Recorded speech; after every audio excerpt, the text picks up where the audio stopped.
all they probably do is squeal, but chill. When we start the revolution, when we start the revolution, all they probably do is squeal, but chill.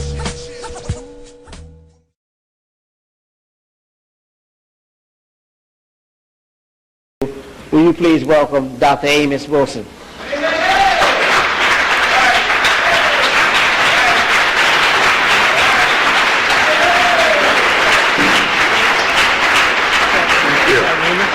Thank you. Thank you. Thank you kindly. Thank you very much for your warm welcome. It's a pleasure to be with you here again. It's been a while. It's not because I've desired to stay away, but it's because, to a good degree, I'm away to hopefully bring a new gift to the community. The gift I hope we'll be able to deliver into the community will begin around November. That will be the time when we will initiate a series of 10 weeks of lectures on power. I was talking here earlier to a brother who was talking about the fact that we describe these issues a great deal. We talk about them and we analyze them, and we rarely get a chance to talk about solutions. Well, we've been working on solutions. We're going to talk about power not from the point of view of being victimized by it, but by developing it and using it against our enemies. At the last lecture I gave at the Slave Theater, where we were talking about global white supremacy, I initiated this theme on power by saying that we can explain the reasons Europeans victimize us in as many ways as we would like. We could talk about them as being ice people, as against the sun people, and that explanation is valid. I have no problems with it. We can talk about them in terms of their protecting their more recessive genes against our more dominant genes. We can even get into a little psychoanalysis and deal with the myth of length of penises and penis envy and all the other things, and black balls and white balls and brown balls and black holes and white balls rolling into black holes and things of this nature. And all that's fine. That's a lot of fun. But no matter how you explain why or how the European got to the point of victimizing us, I think the essential issue is that the European victimizes us because he can, because he has the power to do so. And we are victimized because we haven't developed the power to prevent his doing so. So in a sense, no matter how we explain why he does what he does, at the end point, he does what he does because he can. And consequently then, I infer from this that we can end his victimization of us when we end his power to do so.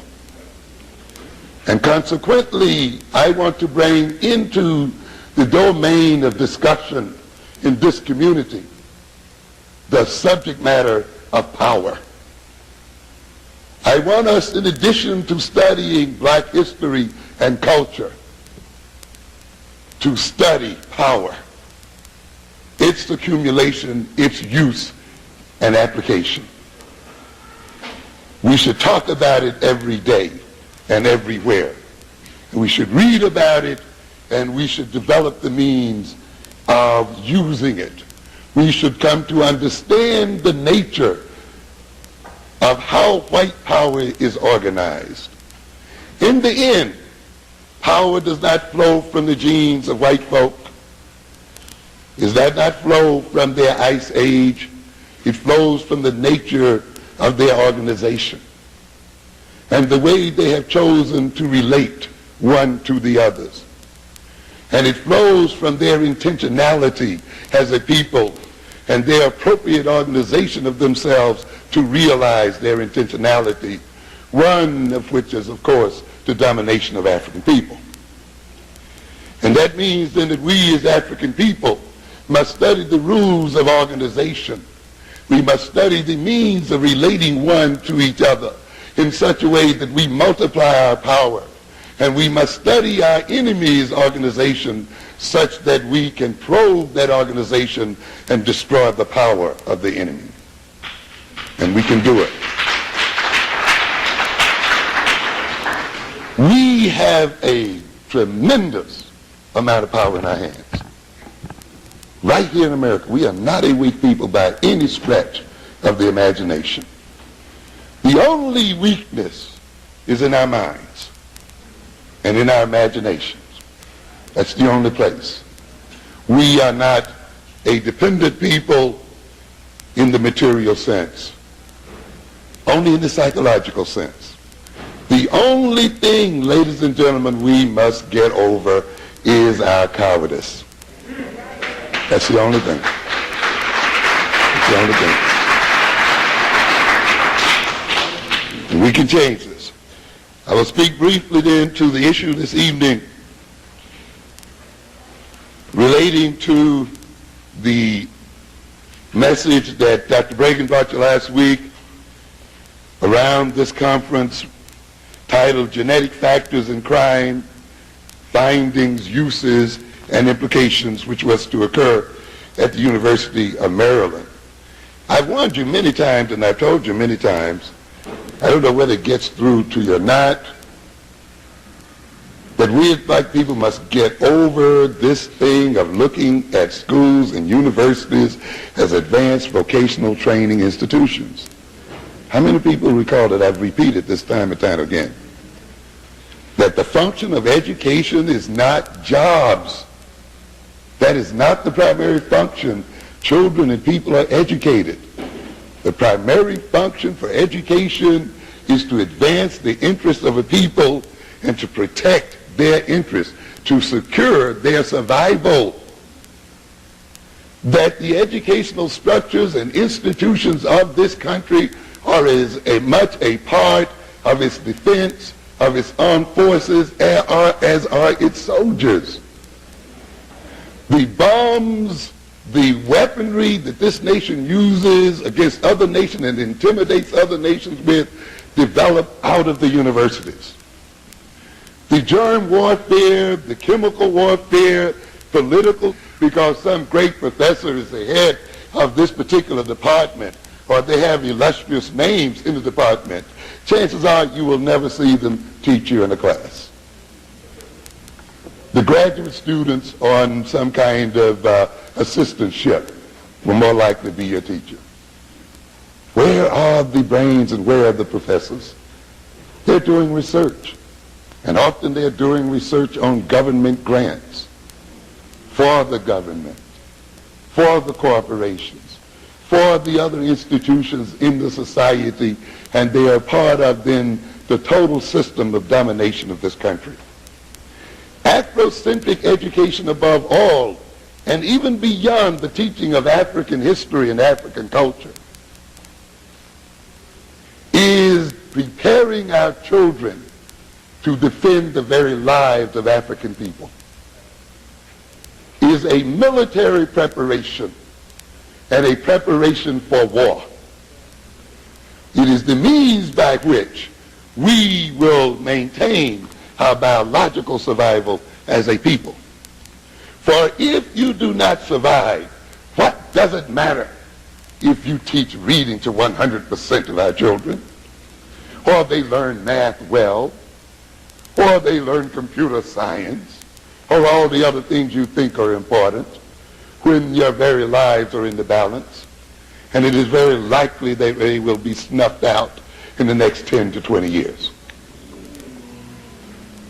And yet we still continue to look at schools and colleges and universities as vocational institutions. And here we have then at the University of Maryland, long connected with the U.S. Army, by the way, hosting a conference on so-called genetic factors in crime. Breaking charged that this meeting, which was canceled, was part of a broader program, a violence initiative, a federal government research agenda, so that this program was only a part of a larger agenda.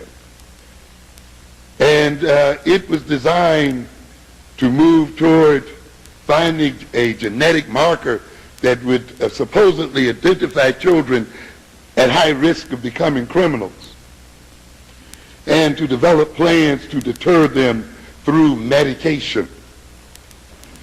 And this is interesting due to the fact that there's little or no real information that links directly in any kind of strong way or even in a mild way a relationship between genes and criminality. There's been no DNA segment that has been discovered that codes for crime. When you think about it, the idea is ludicrous anyway. What is crime? What is violence? What is violence?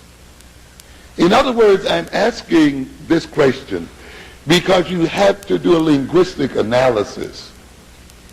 They are all forms of what? Violence. There are many different types of what? Crime. Different types of aggression. Not all violence is necessarily bad. There is what we in psychology may call hostile aggression. But there is aggression or violence that may be used in terms of what? Self-defense. Violence may be used to protect your children from attack. Violence may be used to protect the lives of other people. So now if we're going to get a gene for violence, or a type of violence, or in removing the gene for violence, if we were to find it, which is an unlikely situation, are we also removing a people's capacity to defend themselves and to use violence in their own interest? What I'm saying is then, be very careful when people use words like violence, aggression, crime, and so forth, and ask yourself, what kind of crime? You know, do we have a gene for every type of crime you can name, so that even when we change definitions of crime, a new gene comes into being that we're going to find related to that particular crime? And when we decide that certain other behavior is no longer a crime, will the gene which was coded for that crime disappear? Ludicrous. Ludicrous. I talk in Black on Black Violence about the structuration of crime. That crime follows, the type of violence that we talk about, or crime, even its nature, follows the class structure and follows the skills levels of criminals. You see? Why is there so much so-called violent crime in certain segments of the society? Because when you look at the skills levels of the people committing them, if they were to commit a crime, that's about the only crime they could commit. If they were accountants, they would commit the crime of embezzlement and steal hundreds of thousands or millions because they have a particular ability or skill. And you'd be a fool if you were an accountant or in an S&L where you could steal millions of dollars and then make the public pay billions back and then hang out on the street and knock somebody out in the head. So here we have this crimogenic society that robs our people of skills and other means, so that if they decide to participate in a crime, then the probability is that it will be violent by the very nature of the way the society has set them up in the beginning. In other words, the society even determines the type of crime you are most likely to commit itself. Okay? And then it tells you, you're violent. Teach me to be an accountant. I won't hit any more people in the head. I'll just rob them by books. Okay? And then they want to talk about white-collar crime and, and the other kind of collar crime. Come on. Wake up. This has nothing to do with genes. It has to do with the nature. I've also told you about reversal, right? I mentioned the fact that in order for us as a people to be in the situation that we're in, we literally have to be turned backwards. We have to think backwards, behave backwardly, deal with the world backwardly. It's necessary. This is the only way this system can maintain itself. Sometimes I say the best way to win an argument is to concede to your opponent. Okay, there is a genetic marker for crime. Let's now look at the criminal record of African peoples and European peoples. The record is clear. If there is a genetic marker for crime, when we look at the fact that the European has committed a crime against every people on every continent, destroyed millions of people, then that argues for his genetic criminality. And that argues then for us to medicate him and control him.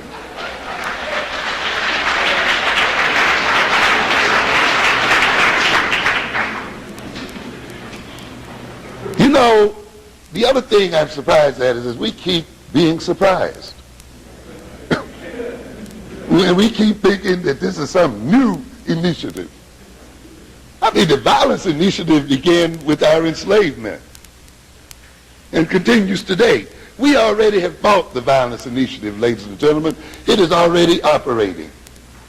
We bought it when we bought learning disabilities, when we bought the concept of hyperactivity, when we bought the concept of impulsivity, when we bought the concept of special education. You're already in it. Connected to these so-called symptoms of learning disability are the very same symptoms they're going to try to connect to the so-called genetic markers. And our children are already being drugged. The violence initiative has already occurred because our youth are already going to jail in record numbers. So why are we talking about these people are initiating something to bring and put our youth in jail? They're already in jail. Those that are not already in jail are in juvenile detention, are under the aegis of the VCWs. You heard it tonight. In the special education program, already being drugged, already being therapized, already having their minds distorted in various ways. And the worst violence initiative program is the public educational system itself. So this so-called initiative that you're talking about tonight is a mopping up operation. That's all it is. If you're telling me in Washington, D.C. and other places, black youth and black people, 75% are in some form of contact with the criminal justice system already, some 60% in any given day in Baltimore and other areas already in contact with the criminal justice system, well then what will this new initiative do? Just make it what? 100%. We should have already been what? Upset. Why are we kicking and screaming now? We should have been screaming already. This initiative is an old trick in psychiatry and psychology. It's a trick that we call the medicalization of social problems. That is to define a social and political problem as a medical problem, and to put psychiatrists who are doctors, physicians with MDs in control of the definition of these problems, even though they are an arm of the state, as are social workers, as are psychologists, as are all of the other helping professionals, but members of the state and arms of the state. But we are so willing to submit to their authority such that when they define social and political behavior and behavior which has social and political causes in medical terms, even the oppressed and the victimized consent to their mistreatment.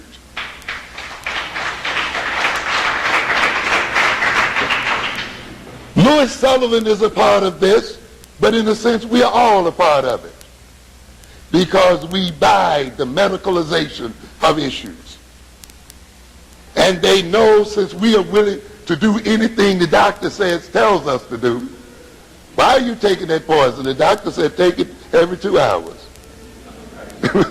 The doctor says.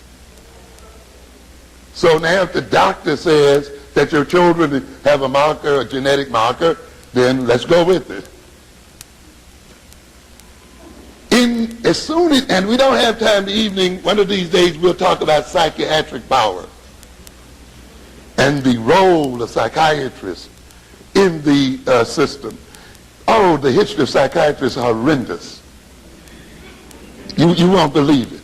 You won't believe the tortures that have been created in the name of psychiatry, that are even being perpetrated today. You won't believe the robbing of civil liberties, the robbing of freedom, and all other kinds of things, the complete destruction and taking away of people's constitutional rights in the name of psychiatry. When you medicalize a problem and define it in medical terms, the patient loses all rights. And therefore you can resolve a lot of issues that, if they were defined politically or socially, would then become constitutional and legal issues. But as soon as they are put under the aegis of medicine, then you reduce to a very great extent the legal and constitutional implications. So what we have going here then is an attempt to move social and political problems into the area of psychiatry, so that we, even as African people, can consent to social control and the killing of our people. One quick thing, and I know we're short here. Don't get caught up in this brain and biological basis of behavior. Okay? Don't be deceived because someone can say that they have found a biological correlate with behavior. That means it is genetic in nature, or that means it's congenital, or that means that the society has no responsibility for the behavior that the person is committing. Don't buy that baloney, and people run that a lot. You know, as soon as we can locate some kind of brain deficiency and correlate it, then we're ready to say, oh, society is not responsible for it. Are you kidding? Learning and experience physically transforms the brain. Traumatic experiences and even positive experiences changes the biochemical nature of the brain, as well as the neuronal functional organization of the brain, and influences the number of dendrites and synapses and other things that cells use to communicate one with the other. Now, you must understand here then, and I could talk a great deal here about the experiments here that have shown very clearly that if you put certain animals through certain experiences, their brains actually can increase in weight. Let me give you a quick run of things that happens when some rats were placed in various environments. One group was placed in a so-called enriched environment. These rats being selected from the same genetic background, having the same genetic background and the same genetic inheritance. But they were put in under different environments. After they lived in these environments for a while, they were sacrificed and their brains looked at, weighed, measured, and analyzed. Now, those rats that were put in an enriched environment, let's look at some of the things that were found. They had an increased thickness of the cerebral cortex, or the gray matter. In other words, the thinking matter of their brain increased in thickness and weight. A 15% increase in the actual size of the neurons in the cortex. Increases in protein in the brain paralleling the increases in cortical weight, indicating that the growth effect was on tissue and not just on the fluid content of the brain. An increase in the amount of dendritic branching. Dendrites are the hairy branching fibers which project in large numbers from the body of each neuron and which receive input from other neurons and conduct them to the cell bodies of other neurons. There was an increase in the branching of these neurons, and a greater amount of potential information was available to each neuron. An increased number of dendritic spikes per unit length of dendrite. Increases in the number of synapses and the sizes of the contacts between the synapses. An increase in the ratio between the weight of the cortex and the weight of the rest of the brain. A 15% increase in the number of glial cells, and on we go. What are we saying here then?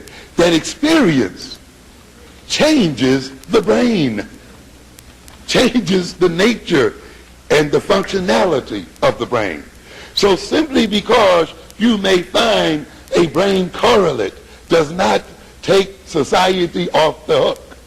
It means then that if society controls the experience of a people, controls their experiences, it is manipulating their brain and controlling its size. And so they want to run a game on you with this biological substrate number. A quick reference here to some tentative research that was noted in the New York Times Wednesday, September 16th. And you should read this piece, and the research is tentative, but read the scientific journals. But there's something interesting here. The headline reads, "Behavior therapy can change how the brain functions." Researchers say. Like drug therapy, behavior modification therapy produces metabolic, what do we mean there? Chemical enzymatic changes in the brain and functional changes. That is how different parts and areas of the brain relate one to the other in controlling a behavior and initiating a behavior. You know what I'm saying? Like drug therapy, behavior modification. This is a non-drug therapy, right? This is a therapy based on social relationships between the therapist and the client. Okay, and that's what we are comparing here. And what does it say here then? Both of these produces metabolic and functional changes in the brains of people with obsessive compulsive disorder. It is the first time that behavior therapy, remember we're talking about a basic social thing here, even though there's some other adjuncts to it, a method that changes the way people think, and I'm emphasizing think, about uncomfortable thoughts or feelings, the way they deal with uncomfortable thoughts and feelings. This therapy particularly relating to obsessive compulsive behavior where people are exhibiting certain attitudes toward compelling thoughts and behaviors. So this therapy, which seeks to change the way they think about these compulsive feelings and think about these thoughts and these urgings that keep telling them to do things, has been shown to physically alter brain function in a mental disorder. And we could go on, the piece is longer. I brought this up to get those who might think that we only talking about rats. What are we saying here then? That the very nature of human relations itself can change the functional nature of the brain. The idea being then that even when they come to you and tell you that there's some kind of correlation between a brain functionality and a particular behavior, don't fall for the okie-doke that necessarily means that the society is not responsible for producing that behavior. Society shapes the brain as it shapes other things as well. I'll move on quickly here. The theme of black-on-black violence, the book, is that the alleged criminality of black males will be used to justify the repression of the African American community and quite possibly its genocidal annihilation. In other words, the running theme of the book, Black-on-Black Violence, is this: that the alleged criminality of African males will be used as a major rationale so that when this society decides that it will annihilate this community, the other members and nations and people in the world will buy it because they have been convinced that we are innately criminal. And what I'm trying to get across in there then is how this propaganda is developed. This is why, despite what you say from a logical point of view, despite the fact you may say this is not the majority of our youth who are in jail, the vast majority of our youth are not engaged in violent behavior. The majority of people on welfare are not black people. The majority of people in prisons are not black folk. You know, you can lay one fact after another. And yet what happens? The people still insist in seeing it as a black problem, don't they? When you lay evidence and facts before a people, even evidence and fact that they themselves have collected, and they still insist in seeing you in a particular way, then you must recognize that they are seeing you in that way because it is important to their own psychological state of being and because it serves their own interest. Yes. And you must ask the question then, why are they obsessed about projecting this kind of image? And you will see then that it is there to rationalize their behavior against you. They're not, and therefore, as I will say a little later on, this idea of arguing with these people point for point is not what the game is about. It's not what it's about.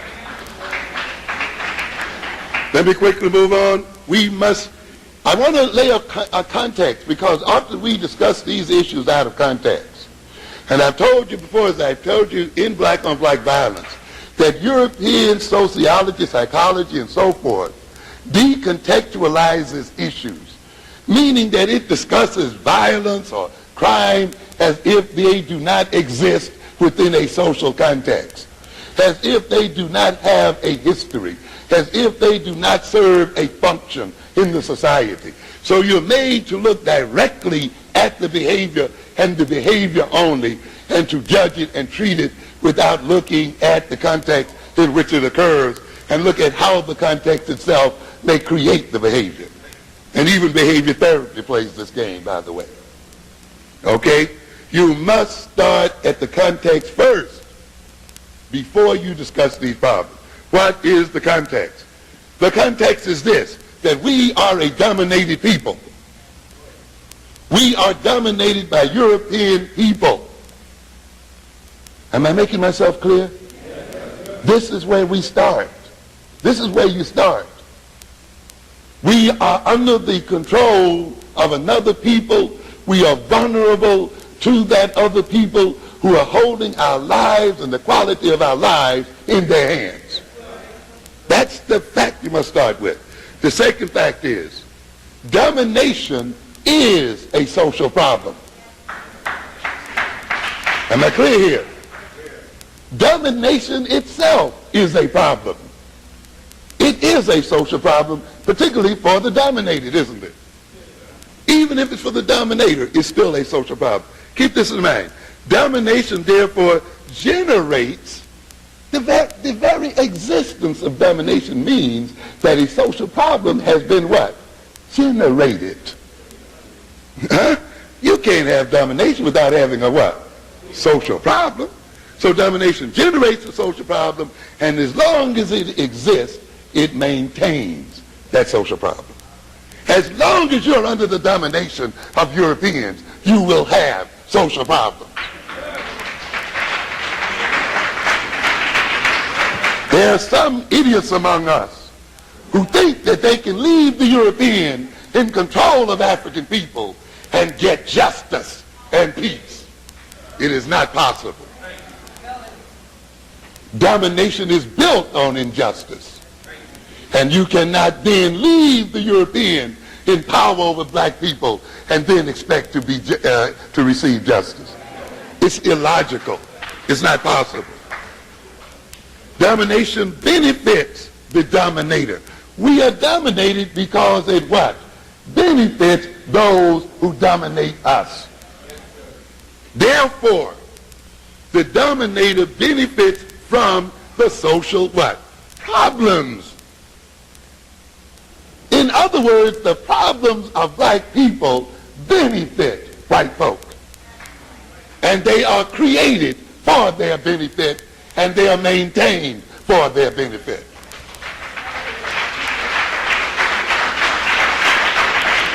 And therefore, those who dominate us have an investment, monetarily and every other way, in perpetuating the symptoms of maladjustment in us as a people, and they engage in interactions that reinforce those problems. That's why no matter what kind of program they lay out for you, it does not resolve the social problems that they claim they're designed to resolve. And I'll be through in just a second or two here. The problems of the dominated provide evidence which justifies their domination and supports their own domination. Ladies and gentlemen, one of the major outcomes of power and one of the major benefits of being powerful is that you can generate the evidence to justify your power and to justify your domination. Why, when I go to prison, I see that 56% of you are in this prison. Therefore, we are justified in controlling you. But then we forget how what? They created the problem so that 56% could be in there. Now then, as the gentleman who wrote Blaming the Victim put forth, and I will say, first of all, this problem is created. Our problems are needed. This is what I'm arguing in Black on Black Violence, that this society needs the criminality of black males. It needs the fantasy that black males are criminals. It is necessary to the very structure and being of this society. It is very necessary to the self-definition of Europeans. It is very necessary to maintaining their domination and advancing their domination. Therefore, they must create these problems, or they must even imagine that these problems exist where they truly do not exist. Therefore, they create the problem, and then, as Ryan argues, first they identify the social problem, second they study those affected by the problem, and discover in what ways they are different from the rest of us, this great underclass. How are they different from the rest of us? And you know now, arguing Black on Black, that the so-called criminals in the jails are not any different from any of the rest of us. You are not going to find a criminal personality, you know, and yet that's been the golden grail of psychology. You know, how can we distinguish these people from the rest of us? We're all in this game together. Third, they define the differences as the causes of the social problem. In other words, we create the problem. Then we go in and look at the people who have the problem and see how they're different from those who don't. And then we say, oh, their differences is the reason why they have the problem. You see? So they're going to create these brain dysfunctions. Then go in and find the brain dysfunction. And then say the brain dysfunction is the cause of the problem. Now let's medicate. So they define, they use the differences, and finally they assign a government bureaucrat to invent a humanitarian action program to correct the differences. I asked my class the other night, what if we could find a 100% sure shot rehabilitation program? A program that would rehabilitate 100% of the clients. Would that solve your problem? No, because what would happen? The others would keep what? Rolling in. Rolling in. So rehabilitating the ones who have the problem does not solve what? The original what? Cause of the problem. And again, we have people who enter into the wrong point of the equation. Let me get here then and say, these controversies such as the one we are dealing with now, they speak to the need for domination to justify and maintain itself. Howard Zinn stated, the establishment, whatever rewards it gives us, will also, if necessary, to maintain its control, kill us. Hear that, black bourgeoisie. A part of your being promoted in American society is to maintain control of the black community. The day that your death is necessary also to maintain control and to maintain white power, they will kill you as well. And I want you to keep this in mind then. I don't want you to fall into the trap of discussing this particular issue. We fall into a trap by concentrating on the scientific and methodological details. You know, well, there's no genes. When you find it, forget all that nonsense. And get caught up in personalities.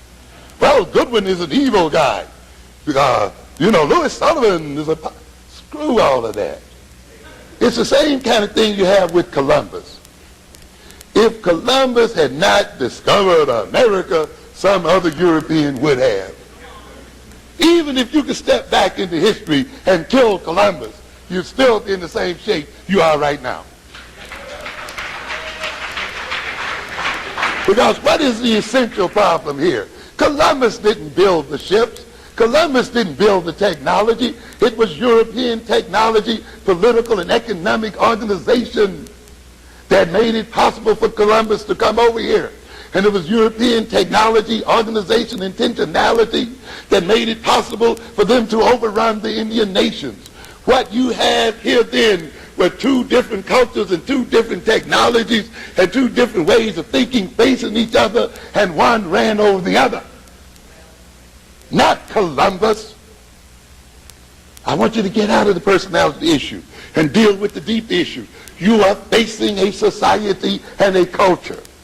You are facing an organization that will put man after man after man in front of you, but it will still run its same program. You must learn to cripple the organization, not the person.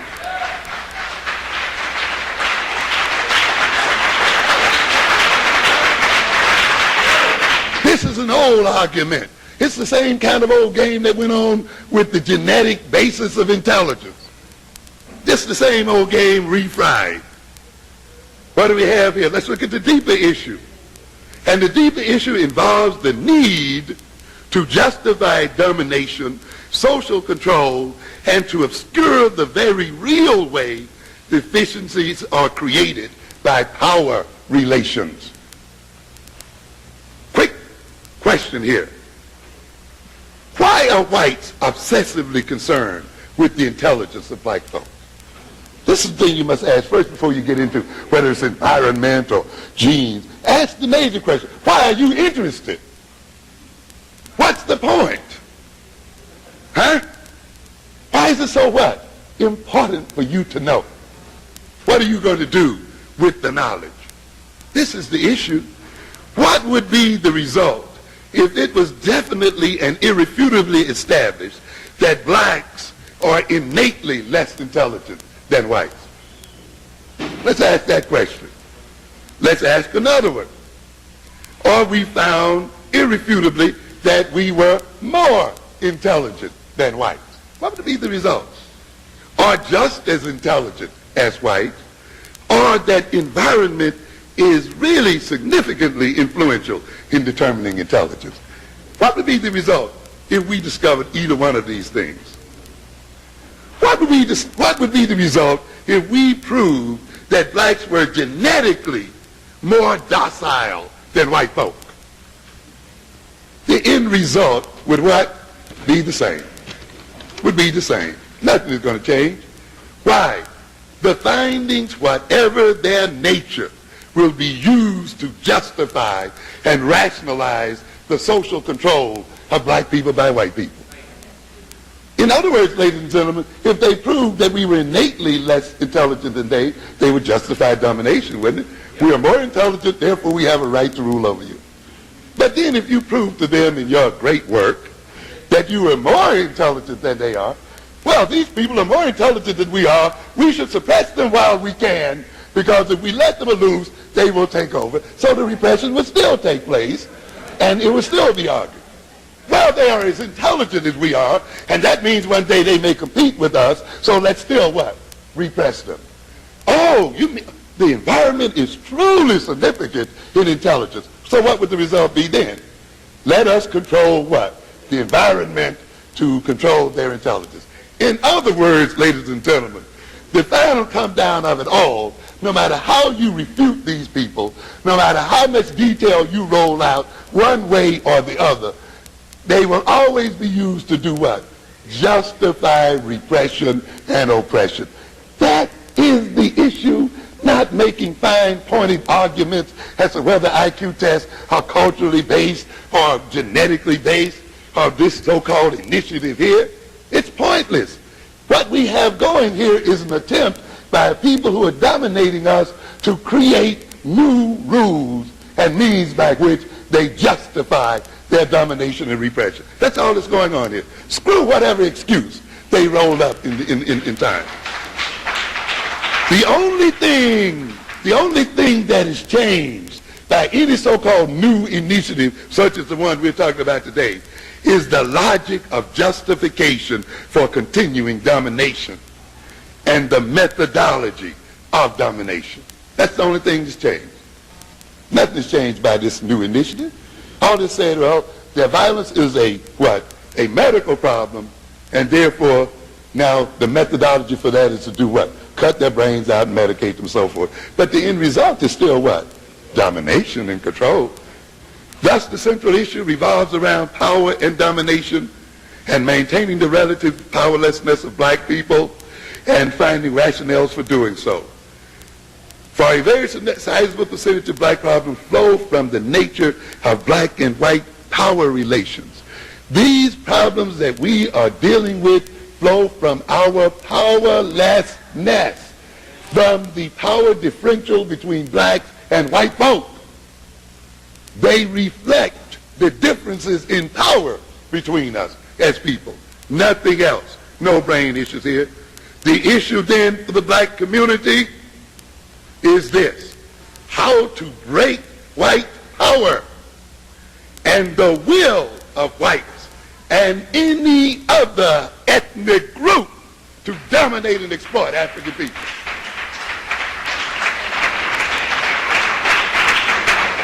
And I'm telling you, any other ethnic group, because whites are not the only ones who are moving in place to dominate African people. And the issue then is this, and you must keep this in mind: this must be our agenda. This is our agenda, to break the power of people to control our lives. This is the agenda. An agenda set by us, not by others. Our program for change and empowerment, for enhancing the education of our children, for maximizing our quality of life, should continue regardless of academic and social debates. regarding the social or genetic bases of criminality, intelligence, and so forth. What am I saying? We must keep focused on changing the nature of power in this world, regardless of the debates about what is going on. If you get caught up in the details, you're going to lose the focus. One other thing, and I'm through. We got some people out here looking for conspiracies. I want to note this because I see a lot of this going on, and there are people on the circus getting over on the conspiracy number. And there are others, you know. Let me just warn you about one thing, black people. You must think in terms of a nation. You must think of yourself as a nation. It's very important that you think of yourself as a nation. Many of the issues that you see confronting you can become very clear if you think of yourself as a nation surrounded by other nations. I tell people I haven't written the second book on the cause of violence, the economic cause of violence, but there is an economic cause. I talked about the psychodynamics in Black on Black, but there's another part of the story, which is the economics. Quickly, it's like this, ladies and gentlemen. If you saw black people in the United States as a nation, you would recognize that to a very great extent, the social disorganization that we complain about, the breakdown of families and institutions, the criminality of our children and so forth, is the result of the fact that as a nation, black people are suffering from a negative trade imbalance, In other words, black people have an overwhelming national debt. What do we mean by that? It means that more of your money, earnings, income are flowing out than what? Are flowing in. You jumped for equal opportunity and you educated your most talented people and you sent them away from you and sent them to work for other people. And the monies they earned, you told them to live among those other people so they contribute their brains and skills to your enemies and spend their monies among your enemies and enhance their power. And now they become neoconservative and join the attack on the African community. You understand what I'm saying?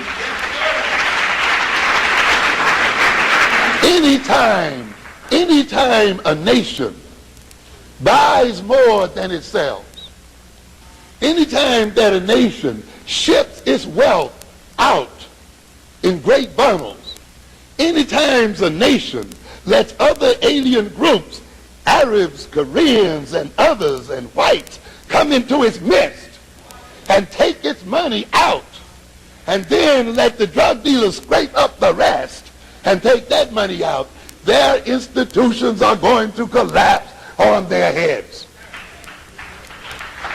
Your families are breaking up because they do not have the economic floor that they need to keep them there. Your children are going wild because you don't have the money to give them the appropriate education and recreation and other kind of things you need. You cannot build the institutions that you need to maintain the viability of your society because you're giving it to everyone else. And you're shipping it out. And therefore you suffer from it. Now, with this view in mind, what does this mean? You can solve this problem to a very great extent if you think of yourself as a nation, remove the aliens from your midst, and thrust out into the world and earn wealth and money and bring it back to your nation and watch its prosperity increase and watch the people become more civil with one another, build the kind of institutions to create the kind of schools you want. But until you do that, it's not going to happen. This is the program. Conspiracy, then. There are people out here looking for the mad scientists who made the AIDS gene. And now they're looking at Goodwin. He's the madman that's getting ready to run that sort of thing. And there are others who are in the government huddling around. Screw all that. Stop wasting your time hunting for the smoking gun. When you are a nation, you recognize one thing. When you discover the conspiracy, it's too late. it's too late. When you discover it, it's too late. If you are a nation, you know what you act on as a nation? You act on capability of your enemy. They can be your friends, as a matter of fact. They can have good relationships with you. But the moment they develop the capacity to destroy you, you don't worry about whether they hate you or love you or they're conspiring against you. You recognize that they have the capacity to destroy you should they what? Want to. You don't search for the conspirators. You search for a way to defend yourself against one what? Should it occur. It's the fact that whites have the capacity to use AIDS that should move us to build a defense. That they have the capacity to destroy African nations that should move us to build a military. That they have the capacity to destroy our people in economic warfare. Not whether they are thinking of doing so or whether there's some person who's doing so. Screw that. Don't put the energy in what? Building a defense and an offense on the fact that they are capable of doing so. All right? It's necessary. So, ladies and gentlemen, our eyes, we should do what? Keep the agenda on changing the power relationship, empowering ourselves so that we can defend ourselves regardless of the type of conspiracies any groups have against us. So what does it mean, ladies and gentlemen? Keeping our eyes on the prize. And that prize is power. Power to the people. Thank you very much.